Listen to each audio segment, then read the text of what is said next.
had conspired to assassinate the president. When he returned to the family hall, he opened fire on his own family. Today, we're diving into three of the most shocking political assassinations of our time. We're saving the most unbelievable story for last. A royal massacre so brutal, it ended a 240-year-old monarchy. So, stick until the very end to find out for yourself. Guys, honestly, this channel is still finding its feet. If you're the kind of person who gets hooked on bizarre stories and real-life horror, then you're exactly the audience I'm making this for. The biggest help that you could give me is to just subscribe, and best part is, it's free. With that being said, you can get comfortable and grab your drink because the story's gonna burn.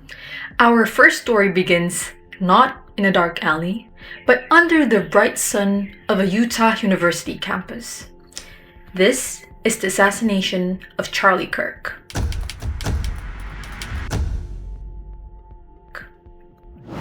Charles James Kirk wasn't a traditional politician, but a warrior in the culture war. He built an empire by championing conservative values, dropping out of college after just one semester to focus on mobilizing young conservatives across high school and campuses. He became a polarizing media personality through his controversial stances, which garnered millions of views online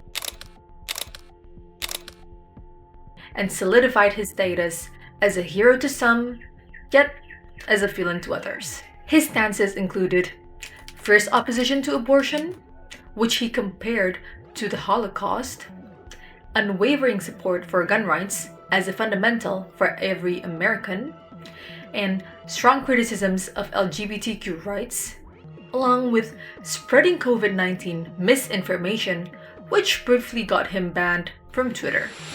Kirk had mastered the art of political theater through his campus engagements.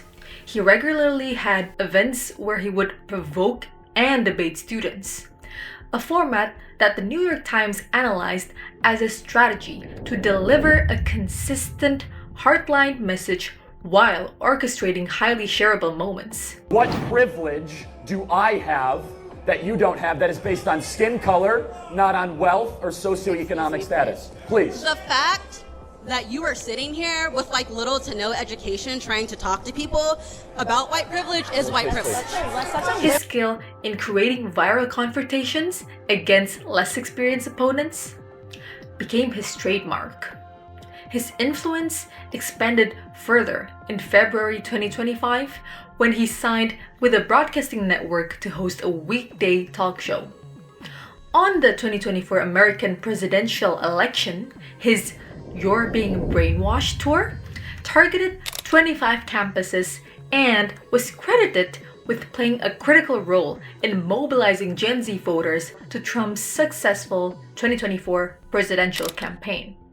Overall, Charlie Kirk was a master debater, a viral content creator, and a powerful Trump ally credited with mobilizing a new generation of voters. But his controversial stances made him a lightning rod for conflict. And in a cruel, tragic twist of fate, the man who famously argued that some gun deaths were a necessary cost for freedom would ultimately become one of those very statistics himself. The very instrument he fought to protect would be turned against him. I think it's worth it. I think it's worth to have a cost of, unfortunately, some gun deaths every single year so that we can have the Second Amendment to protect our other God-given rights. On September 10, 2025, Charlie Kirk was assassinated during a speaking event on the campus of Utah Valley University. He was fatally shot in the neck by a single bullet from a Mauser rifle while engaging with an audience member about mass shootings in the United States, with student Hunter Kozak. Kozak asked, "Do you know how many transgender Americans have been mass shooters over the last 10 years? To which Kirk responded, "Too many." Kozak followed up with, "Do you know how many mass shooters there have been in America over the last 10 years?" And Kirk's last words? "Counting or not counting gang violence." After that, Charlie Kirk was immediately struck. This is the announcement. Currently shot. Oh my God. At 12:23, Kirk was shot in the neck with a single bullet. A news reporter who witnessed the event told, "I just saw so much blood coming out of the left side of Charlie's neck. And then he went limp." Former US Representative, who was also in attendance, said, "As soon as the shot went out, everybody hit the deck, and everybody started scattering and yelling and screaming." At that same hour, 6 men carried Kirk to an SUV, which took him to the nearest hospital in Orem, where he was later pronounced dead. His death was also announced by President Donald Trump at 2:40 p.m. After the shooting, FBI soon released CCTV images of the suspect, encouraging the public to come forward if anyone recognized him. Someone did.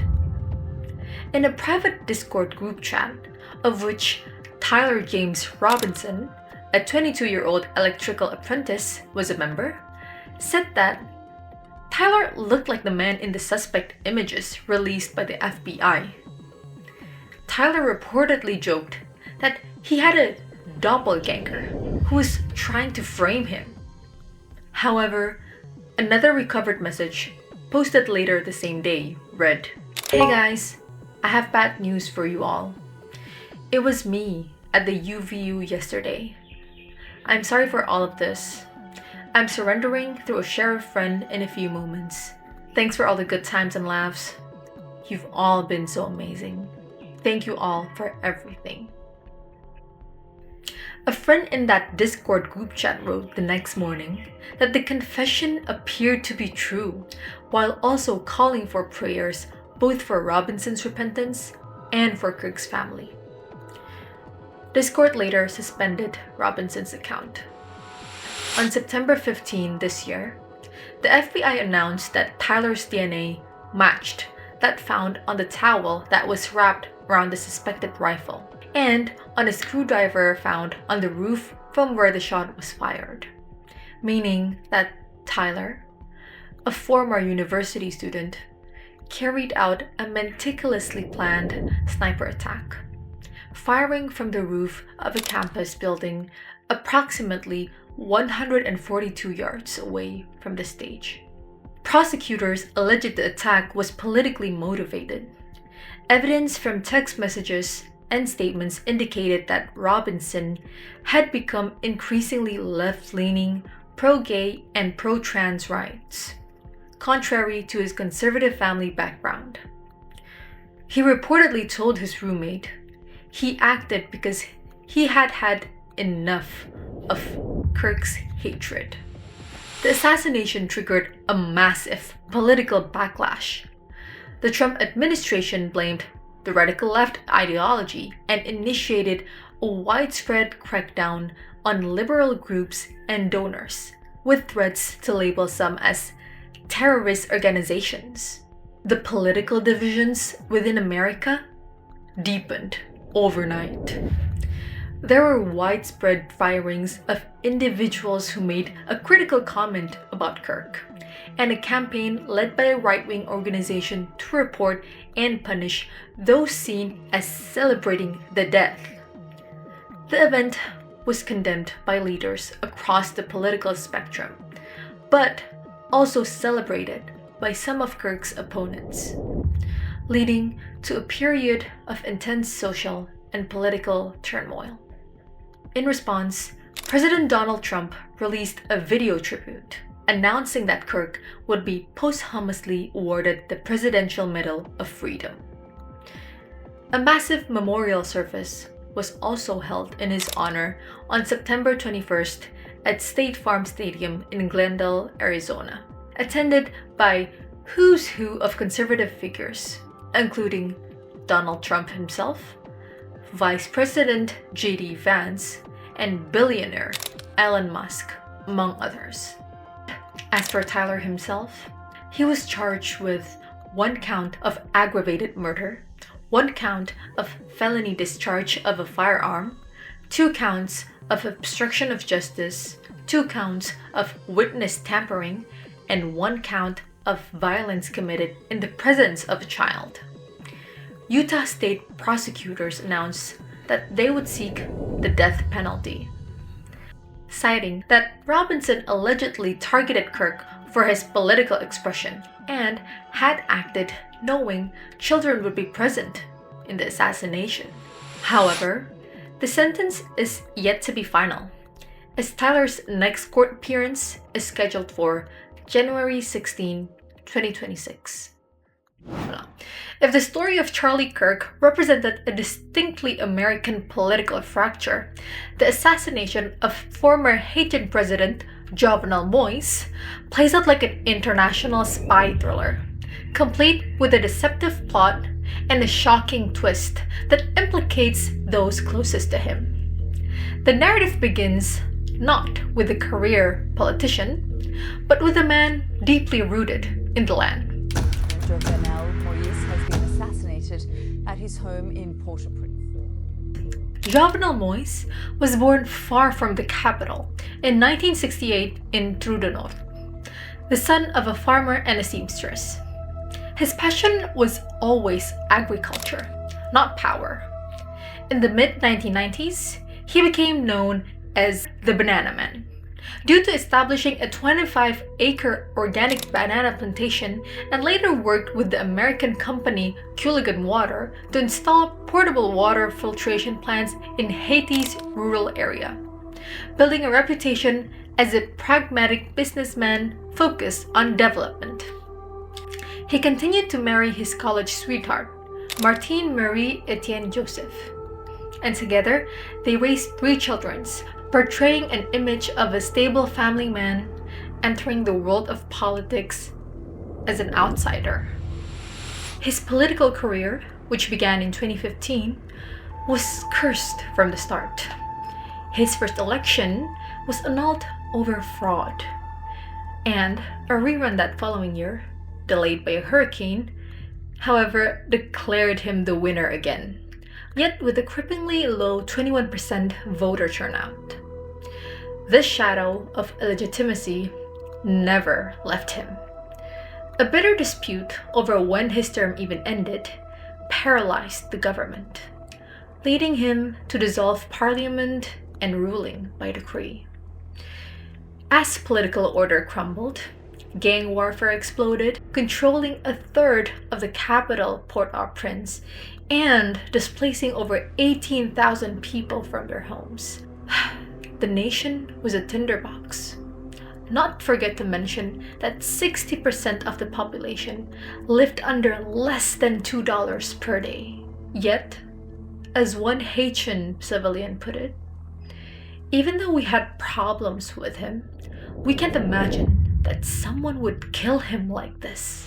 The assassination on July 7, 2021 was executed with precision and audacity.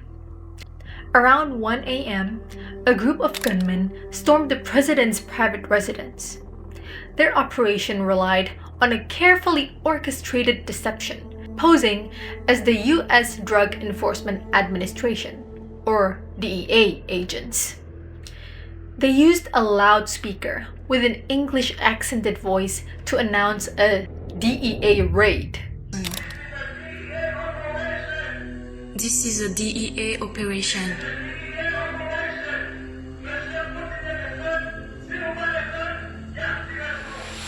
This ruse effectively neutralized Moïse's security detail, which offered no meaningful resistance, a failure that raised immediate question about complicity or negligence. The attackers, armed with high-caliber weapons, carried out a brutal assault, shooting President Moïse multiple times and fatally wounding him. First Lady Martine Moïse was also shot and critically injured but survived after being airlifted to a hospital in Miami. In the aftermath, the Haitian government closed the Port-au-Prince airport, though it was suspected the perpetrators had escaped by land or sea. To this, interim Prime Minister Claude Joseph assumed leadership under a state of siege, the highest form of emergency governance. 3 days after the attack, Martine Moise posted a statement on Twitter urging Haitians to honor her husband's legacy. Now, I want you to remember this, but these two figures, Martine and Claude, would soon become central to a twist that would redefine the entire case. The investigation into the assassination revealed a web of international and domestic intrigue. A widespread manhunt led to arrest over 40 suspects, including a group of Colombian mercenaries and several Haitian officials. Initial reports, including a December 2021 article in the New York Times, suggested this murder might be linked to Moise's efforts to combat narcotics trafficking and expose high-level officials involved in the trade. The assassination was historically significant, making the first killing of a Haitian president since 1915. And experts warned it could plunge the country into even greater chaos. Why? Because at this time, Haiti's institutions were already in a state of collapse, with no functioning president, a parliament reduced to only 10 senators, and a disabled Supreme Court. This nation faced an unheard constitutional vacuum. They proposed a government of national unity as a potential path forward, but acknowledged the deep polarization made such a solution uncertain. However, the case took a dramatic turn with the leakage of a 122-page document from the investigation published by Haitian media Ayibo Post. The document alleged that First Lady Martine Moise and former Prime Minister Claude Joseph had conspired to assassinate the president.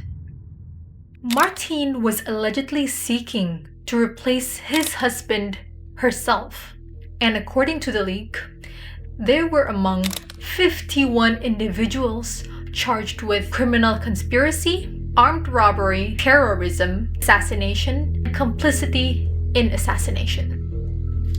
This allegation transformed the entire narrative from a story of a foreign intervention to one of the most intimate betrayal, implicating the very individuals who had publicly mourned Jovenel Moise.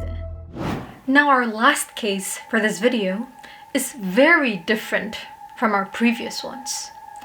A horrific event that destroyed an institution once considered divinely ordained. This is the Nepalese royal massacre. The Nepalese royal massacre, or known locally as Durbar Hatyakanda, represents one of the most shocking royal annihilations in modern history. On June 1st, 2001, within the walls of the royal palace in Kathmandu, 9 members of the Nepal's royal family were brutally killed in one night, including the widely respected King Birendra and Queen Aishwarya. The official investigation would conclude that this unimaginable act was carried out by no other than their own son, Crown Prince Dipendra. To comprehend the profound impact of this event, one must first understand the unique position the monarchy in Nepalese society. The Kingdom of Nepal, situated between China and India, was a Hindu kingdom formed in 1768 under King Prithvi Narayan Shah. The Shah dynasty represented more than just political leadership.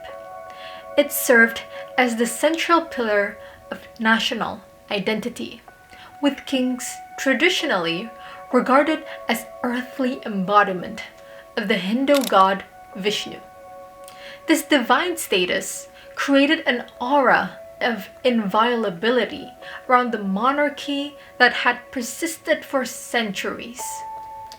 The palace remained a symbol of stability, tradition, and divinity, making the events of that June not merely a tragedy, but one that would fundamentally shatter the nation's spiritual foundation. The victims of that horrific evening represented the very heart of the royal establishment. Alongside King Birendra and Queen Aishwarya, the massacre claimed the lives of their younger son, Prince Nirajan, their daughter, Princess Shruti, and 5 other members of the extended royal family: Princess Shanti, Princess Sharada, Kumar Khadga, Prince Dhirendra, and Princess Jayanti.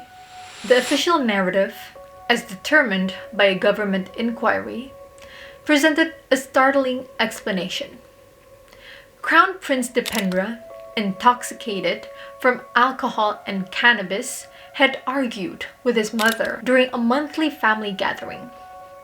According to this account, Dipendra left the gathering, changed into military fatigues, and armed himself with guns and rifles. When he returned to the family hall, he opened fire on his own family, methodically targeting those who opposed his marriage plans. A member of the family described Dipendra's demeanor while carrying the act as expressionless yet concentrated, like the Terminator. The massacre itself lasted several minutes. It was said that if Dipendra was immediately stopped after he had shot his own father, maybe the night wouldn't turn as bad as it did. Yet, unfortunately, the security forces were slow to intervene due to locked access points. By the time they succeeded in entering the room, Dipendra had ultimately killed 9 of his family members, injuring 5 others before turning the gun on his own self.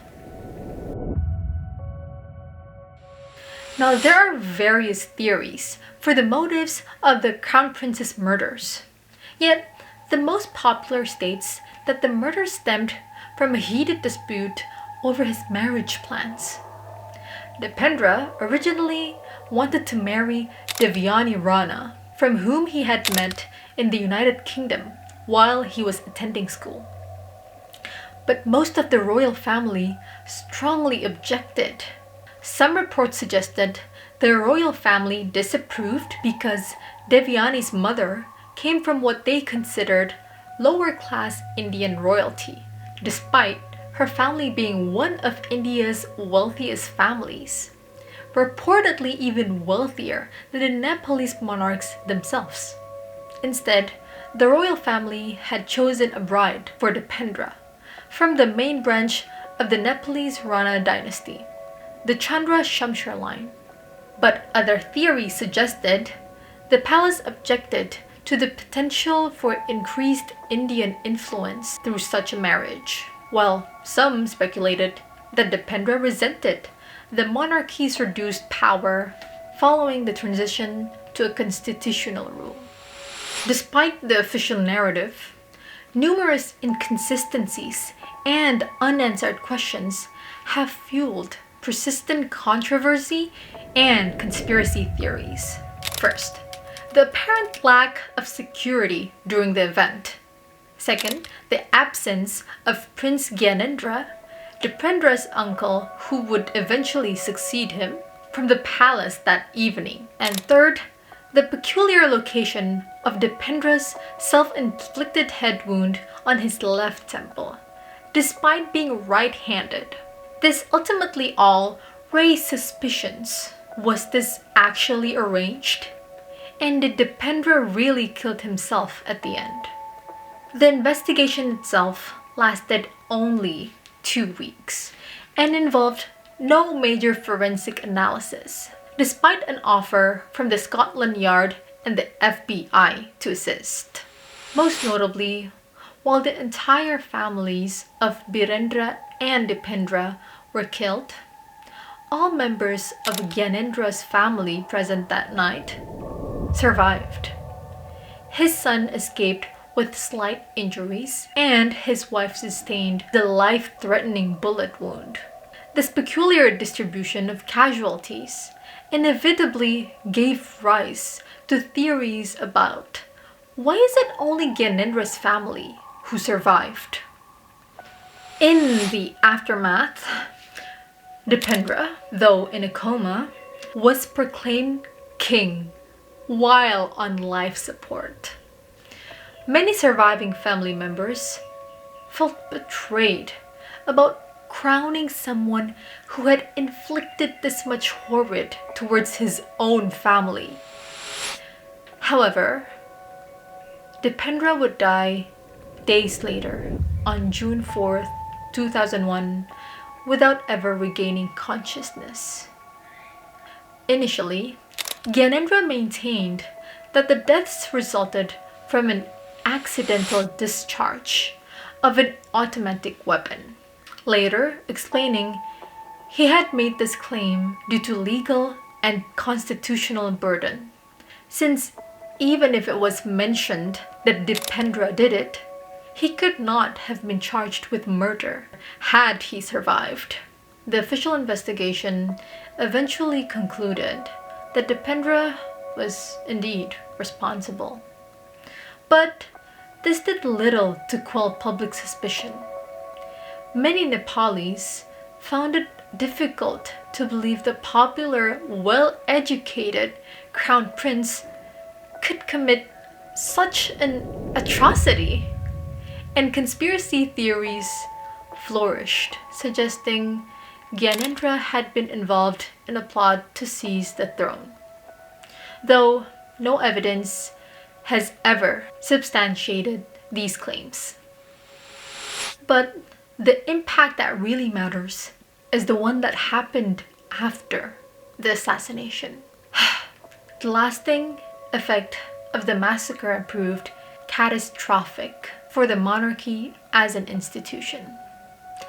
The event severely damaged the prestige and divine aura that had surrounded the Nepalese monarchy for centuries. The public's loss of faith in the institution, combined with King Gyanedra's subsequent direct rule, created conditions that ultimately contributed to the monarchy's demise. In 2008, just 7 years after the massacre, Nepal was declared a federal republic, ending 240 years of royal rule. What began as a family dispute triggered a chain of events that would forever alter Nepal's political landscape. Now that concludes our descent into 3 of the darkest political mysteries of our time. While these stories are epic tales of power and conspiracy, they echo a truth we all recognize, that the most dangerous conflicts often don't start with a gunshot, but with a disagreement that escalates, a resentment that's left to fester, or a relationship that breaks down beyond repair. These assassinations are a stark, tragic magnification of the consequences we see in our own lives when communication fails and trust is shattered. But the most important question remains: which of these cases do you think still holds the biggest secret? Drop your theories below and be sure to tell me what case you want me to discuss on the next video. I'll be keeping a lookout in the comments for sure. The truth is waiting for you.